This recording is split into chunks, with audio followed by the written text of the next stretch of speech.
اللہ وحدہ والصلاة والسلام علی من لا نبی بعدہ اما بعد اعوذ باللہ من الشیطان الرجیم بسم اللہ الرحمن الرحیم ذالک الکتاب لا ریب فیہ صدق اللہ مولانا العظیم۔ میں مشکور ہوں مقامی انتظامیہ اقرا روضہ اطفال کا، اور میں اور آپ سب خوش آمدید کہتے ہیں حضرت مفتی صاحب مدد العالی اور دیگر ہمارے اکابر جو تشریف لائے۔ قرآن مجید کی ابتدائی آیت کا ایک حصہ میں نے تلاوت کیا۔ اللہ تعالیٰ نے قرآن مجید کو کتاب کہا ہے، ذالک الکتاب لا ریب فیہ۔ یہ قرآن کتاب ایسی کتاب ہے جو لا ریب ہے، اس میں کوئی شک اور شبہ نہیں ہے۔ تمام انبیاء کرام علیہ السلام جو تشریف لائے، ہر نبی کو اس کے دور میں جو علم بڑا ہوتا اس کے مقابلہ میں پیغمبر کو معجزہ دیا جاتا۔ حضرت موسیٰ علیہ السلام کے زمانہ میں جادو عروج پر تھا، اللہ نے وہ ایسا معجزہ دیا ان کے مقابلہ میں۔ حضرت عیسیٰ علیہ السلام کو آپ کے زمانہ میں طب عروج پہ تھی، اللہ تعالیٰ نے حضرت عیسیٰ علیہ السلام کو ایسا معجزہ دیا، ہاتھ لگاتے کوڑا ٹھیک ہو جاتا، اندھا بینا ہو جاتا، مردے کی قبر میں کہتے قوم باذن اللہ وہ کھڑا ہو جاتا۔ ہمارے محبوب نبی سرور کونین صلی اللہ علیہ وسلم، آپ کا دور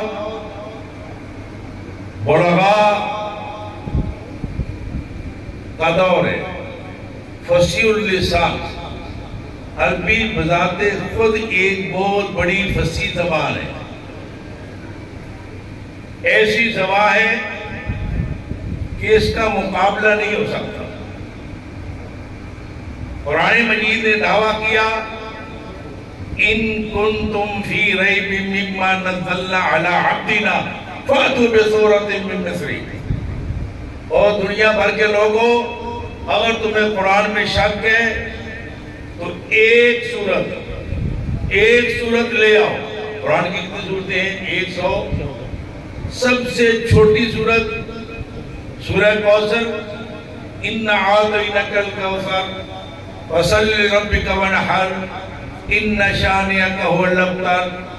یہ جب نازل ہوئی، اہل علم جانتے ہیں کہ رسول اللہ صلی اللہ علیہ وسلم کے حکم سے اس کو لے کر بیت اللہ کے غلاف کے ساتھ ٹکا دیا گیا، اور چیلنج تھا تمام فصحاء و بلغاء کو کہ کتنے فصیح اور بلیغ ہو اس کے مقابلہ میں لاؤ، کوئی نہ لا سکا۔ ایک بہت بڑے اس زمانے کے شاعر، بہت بزرگ، ضعیف، لبید آیا اور اس کو کہا کہ جی اس کے مقابلہ میں لاؤ۔ لبید نے جب وہ سورہ دیکھی، سورہ کوثر، تو توجہ فرمانا، ایک لفظ یاد کر رہا ہوں، وہ کہنے لگا ایدونی بقرطاس، مجھے کاغذ دو۔ بڑے خوش ہو گئے کہ شاید یہ لبید اس کا مقابلے میں کوئی لکھ دے، کاغذ جو مانگا ہے۔ ہمارا مطالبہ ہے کہ اس کے مقابلہ میں کوئی لاؤ، لکھو، اور لبید کہہ رہا ہے مجھے کاغذ دو، تو ظاہر ہے لکھے گا نا کچھ۔ وہ بڑے خوش ہوئے اور کہا جی یہ لے حضور کاغذ دیا، تو اس نے سورت کو لکھا، اِنَّ أَعْطَيْنَاكَ الْكَوْثَرَ، جو بیت اللہ کے ساتھ لکھی ہوئی تھی، لکھا۔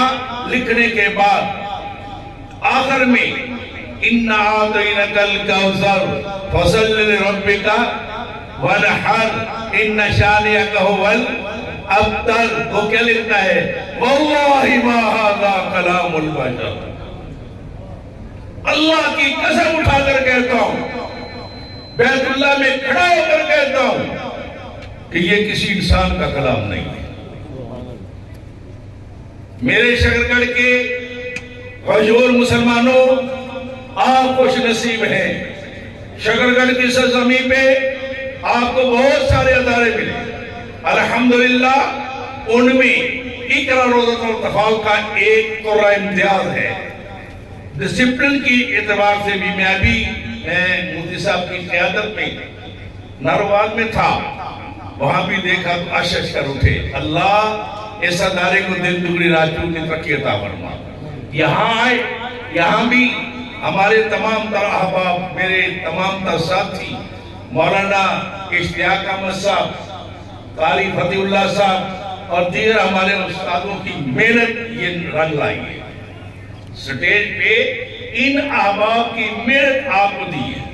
میرے دوستو، یہ کتاب مختصر کرتا ہوں، بہت ساری کتابیں نازل ہوں، تورات ایک کتاب ہے، انجیل ایک کتاب ہے، زبور ایک کتاب ہے، لیکن کیسے ملی؟ جمع۔ حضرت موسیٰ کو کہا آؤ کوہ طور پہ، اللہ نے جمع کی ہوئی لکھی ہوئی تورات دے دی۔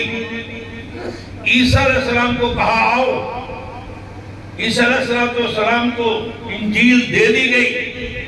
حضرت داؤد کو زبور لکھی ہوئی ملی کتابی صورت میں، لیکن قرآن کتابی صورت میں نہیں آیا، وہ جمع کی ہوئی صورت میں آئے، منتشر ہو گئے، بکھر گئے، آج ان کا نام و نشان بھی موجود نہیں ہے۔ وہ کتاب کی صورت میں آئی، تورات، انجیل، زبور کتاب کی صورت میں آئی، لیکن بکھر گئی۔ قرآن بکھرا ہوا آیا اور ایک جمع ہو گیا۔ قرآن آیا تو بکھرا ہوا آیا، تو ایک کتاب کی صورت میں جمع اور کتاب کی صورت میں نہیں، لاکھوں کروڑوں سینوں میں جمع۔ دنیا کے بدترین دشمنوں، تم قرآن کو کیسے مٹا سکتے ہو؟ نہ تم سے قرآن مٹا نہ مٹے گا، یہ بھی نہیں، یہ حاملان قرآن بھی نہیں مٹے گا۔ یہ مدارس بھی ختم ہے، بہت سے لگا دیا تم نے، مدارس کو ختم کر دو، مدارس کو تمہارا باپ بھی ختم نہیں کر سکتا۔ اور یاد رکھیے گا میرے بھائیوں، جب تک یہ مدارس ہیں، جب تک یہ مساجد ہیں، اس وقت تک ہم لا الہ الا اللہ پڑھ لو بھائی، لا الہ الا اللہ محمد رسول اللہ پڑھنے والے ہیں۔ آپ کے عقائد کا تحفظ ان بچوں نے کرنا ہے، آپ کے عقائد کا تحفظ ان بزرگوں نے کرنا ہے، آپ کے عقائد کا تحفظ ان مساجد کے ائمہ نے کرنا ہے، آپ کے عقائد اور آپ کے نظریات کا تحفظ اس منبر و محراب نے کرنا ہے۔ لوگوں، ان کی عزت کرو، ان کی عزت کرو گے، عرش والا تمہاری عزت کرے گا۔ آج آپ نے دیکھا کہ اقرا روضۃ الاطفال نے آپ کے بچوں کو کیا دیا؟ کیا دے سکتے ہو؟ کسی کو MBBS کی ڈگری دے دو گے، کسی کو انجینئر بنا دو گے، لیکن وہ تمہارا ایسا وقت آئے گا، اور آ رہا ہے اور آیا ہے۔ آپ لوگ ہمارے پاس آ کر کہتے ہیں مولوی جی ابا جی بہت ہو، میں نے کو قرآن پڑھے ہویا ہے، کیوں جی کہتے ہو کہ نہیں؟ بولو، میں اپنے اپنے نو بش کرنا ہے، تو قرآن پڑھے ہویا ہے تو آٹے جو مسیطے بال قرآن پڑھ دینے تھے، میں ان کو 2-4 قرآن لے دیو انہا کو لو۔ اے دوستو، وقت ہے، اقرا تمہیں آواز دے رہا ہے، یہ مدارس عربیہ تمہیں آواز دے رہی ہے، یہ سیال القرآن تمہیں آواز دے رہا ہے، یہ دارالعلوم تعلیم القرآن تمہیں آواز دے رہا ہے، یہ جامعہ محمدیہ تمہیں آواز دے رہا ہے، ایک ایک گلی محلے میں مدرسہ تمہیں آواز دے رہا ہے۔ مانگتے نہ بڑھو، اپنے بچوں کو خود قرآن کا حافظ بناؤ۔ کوئی ہے تم میں؟ میں پہلی دفعہ مانگ رہا ہوں آپ سے، کوئی آپ میں ساتھی، کوئی بھائی، کوئی دوست ہو جو ہاتھ کھڑا کرے کہ آج کے بعد میں اپنا بچہ روز اتفاق کے لیے وقف کرتا ہوں؟ ماشاءاللہ ماشاءاللہ، ہاتھ کھڑے کرو جی، اور کرو جی ماشاءاللہ۔ ادھر سے مفتی صاحب ذرا توجہ فرمائیں، دیکھیں ذرا ماشاءاللہ ماشاءاللہ، مبارک ہو آپ کو، آپ نے ارادہ کر لیا۔ ارادے پہ جماعت والے کہتے ہیں، ہمارے جماعت والے کہتے ہیں کہ ارادے پہ اللہ اجر دینا شروع کر دیتے ہیں۔ آج سے تمہارا اجر شروع ہو گیا، اپنا ایک ایک بچہ وقف کر دو قرآن کے لیے، وقف کر دو پیغمبر کے دین کے لیے، وقف کر دو اسلام کے لیے، وقف کر دو آمنہ کے لال کی عظمت کے لیے۔ اگر حضور کی عظمت ہے تو ہم ہیں، اگر حضرت صحابہ کی عظمت ہے تو ہم ہیں، اگر قرآن کی عظمت ہے تو ہم ہیں، اور اگر خدا نخواستہ ان کی عظمت نہ رہی تو ہمارے رہنے کا کوئی فائدہ نہیں۔ میری درخواست کی تھی اللہ تعالیٰ اس ادارے کو اور باقی ہمارے جتنے ادارے ہیں سب کو دن دگنی رات چگنی ترقی عطا فرمائے۔ اور میں مفتی صاحب کو مشکور ہوں، میں اتنا ہوں نہیں جتنا انہوں نے مجھے بڑھا دیا۔ اللہ کرے ان کی زبان کی وجہ سے اللہ تعالیٰ مجھے بھی کچھ نیک اعمال کرنے کی توفیق دے دے۔ وآخر دعوانا الحمدللہ رب العالمین۔